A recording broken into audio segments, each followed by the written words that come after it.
Ratzinger, the Pope of the Holy See.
Hoje vamos ter uma entrevista imaginária com a profetisa que Deus levantou para o tempo do fim, de nome Ellen White. E vamos dialogar com ela acerca do papado. Como já vimos nas imagens anteriores, o que o papado está a fazer a nível político e como os governantes da nação mais poderosa do mundo se inclinam sob a sua presença. Sabemos que o papado tem vindo a tomar a proeminência em todas as questões políticas, religiosas, ambientais, na família, etc., a nível mundial. Ellen White, como profetisa, tem muito a dizer-nos. Vamos então falar com ela acerca do papado. Far-lhe-emos algumas perguntas e ela, amavelmente e com todo o Espírito de Cristo para edificar, vai apresentar o que Deus lhe mostrou. Senhora White, qual é a sua opinião geral sobre o papado? O papado é exatamente o que a profecia declarou que havia de ser, a apostasia dos últimos tempos. Mas eu entendo que a Igreja Católica também é uma igreja cristã. O que você quer dizer com isto de apostasia? Deverá esta potência, cujo registro milenar se acha escrito com o sangue dos santos, ser hoje reconhecida como parte da Igreja de Cristo? Mas hoje em dia a Igreja Católica mudou. Porque eu não vejo o papado perseguindo e matando os cristãos como costumavam fazer antigamente. Refiro-me ao tempo registado na história quando a Igreja Católica matou mais de 68 milhões de cristãos. Houve uma mudança, mas esta não se verificou no papado. O catolicismo na verdade em muito se assemelha ao protestantismo que hoje existe, pois o protestantismo moderno muito se distancia daquele dos dias da Reforma.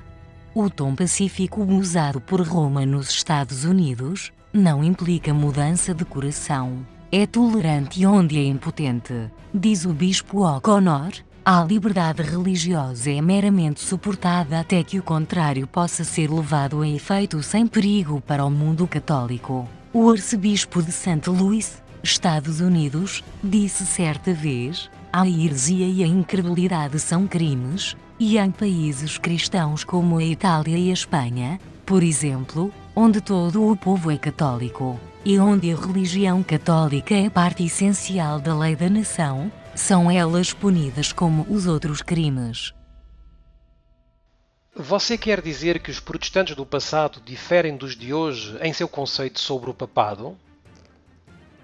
Houve tempo em que os protestantes davam alto valor à liberdade de consciência a tão elevado preço comprada. Ensinavam os filhos a aborrecer o papado, e sustentavam que buscar harmonia com Roma seria deslealdade para com Deus. Mas quão diferentes são os sentimentos hoje expressos.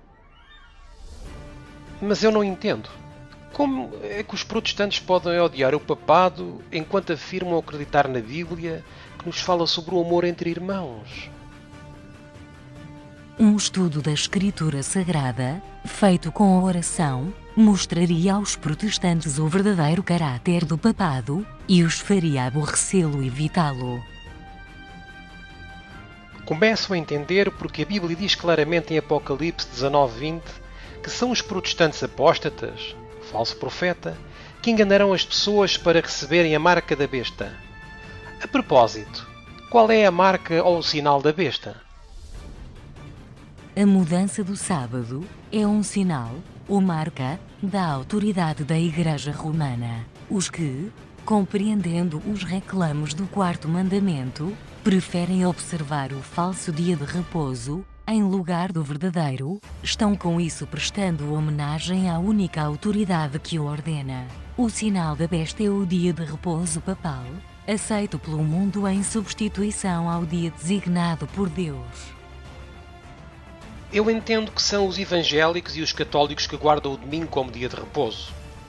Quando você fala de apostasia, significa que a maioria daqueles que hoje guardam o sábado como ensina a Bíblia terminará guardando o domingo como manda o papado? Foi-me mostrada então uma multidão que o lulava em agonia. Estes são os que já guardaram o sábado e o abandonaram. Mas como é possível que tal coisa aconteça quando há muita diferença entre católicos e protestantes? Os defensores do papado afirmaram que a Igreja foi caluniada, e o mundo protestante inclina-se a aceitar esta declaração.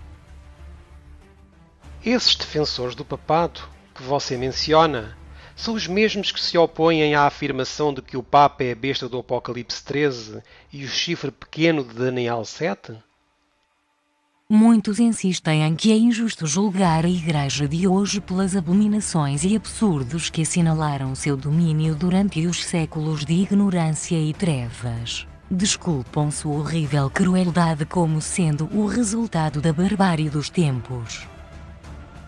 Que razões levaram Lutero a romper o seu relacionamento com a Igreja Católica Romana, a qual ele serviu como sacerdote? Qual foi a sua convicção? Você poderia citar suas palavras textuais? Lutero disse: "Sinto já maior liberdade em meu coração, pois finalmente sei que o Papa é o Anticristo, e que o seu trono é o do próprio Satanás. Oh, quanta dor me causou, posto que eu tivesse as Escrituras a meu lado, o justificar a mim mesmo que eu ousaria assumir atitude contra o Papa, e tê-lo na conta de Anticristo." Sra. White, você já nos deu a sua opinião sobre o papado. Poderia dar-nos agora a sua opinião particular sobre o Papa? Ao representante de Satanás, o Bispo de Roma. Mas eu li em seus livros, obras evangélicos e evangelismo, que não devemos dizer ou publicar uma frase contra personalidades, e que isso incita nossos inimigos contra nós. A menos que isso seja positivamente necessário para vindicar a verdade. Então, Sra. White, qual é a mensagem que devemos pregar para justificar a verdade? No próprio tempo em que vivemos, o Senhor chamou seu povo e encarregou de proclamar uma mensagem. Chamou-o para expor a maldade do homem do pecado, que fez da lei dominical um poder distintivo. Entendo então que não há maneira possível de evitar a perseguição. A propósito, É verdade que a Igreja Católica planeja usar novamente a tortura, o terror e o crime contra o povo de Deus? A palavra de Deus deu aviso do perigo iminente. Se este for desatendido, o mundo protestante saberá quais são realmente os propósitos de Roma, apenas quando for demasiado tarde para escapar da cilada. Ela está silenciosamente crescendo em poder. Suas doutrinas estão a exercer influência nas assembleias legislativas, nas igrejas e no coração dos homens. Está a erguer suas altaneiras e maciças estruturas, em cujos secretos recessos se repetiram as anteriores perseguições. Sorrateiramente, e sem despertar suspeitas, está aumentando suas forças para realizar seus objetivos ao chegar o tempo de dar o golpe. Tudo o que deseja é a oportunidade, e esta já lhe está sendo dada. Logo veremos e sentiremos qual é o propósito do romanismo. Quem quer que creia na palavra de Deus e a ela obedeça, incorrerá, por esse motivo, em censura e perseguição. Finalmente, Sra. White, porque a grande maioria dos religiosos de hoje se opõe às denúncias que você faz do papado e afirma que isso não é ter amor? Os pastores que apreciam agradar aos homens, que clamam, paz, paz. Quando Deus não falou de paz, bem deviam humilhar o coração perante Deus, pedindo perdão por sua insinceridade e falta de coragem moral. Não é por amor ao próximo que eles abrandam a mensagem que lhes é confiada, mas porque são indulgentes para consigo mesmos e amam a vida fácil.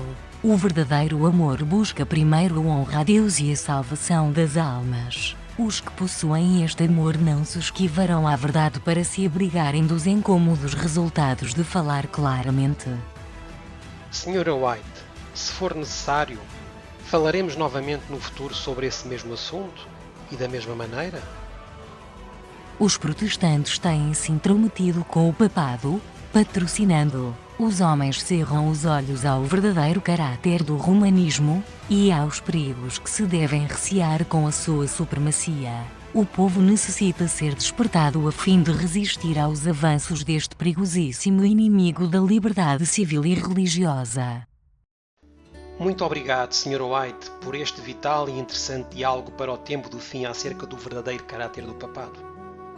Queridos amigos e irmãos, esperamos que esta conversação imaginária com a profetisa tenha podido ser de consideração, de reflexão e, acima de tudo, de colocar as nossas vidas conforme a luz que temos recebido.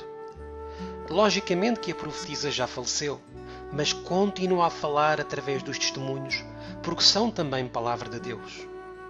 Que todos possamos permanecer na fé que uma vez foi dada aos santos, porque realmente os eventos finais já não são finais, mas sim atuais.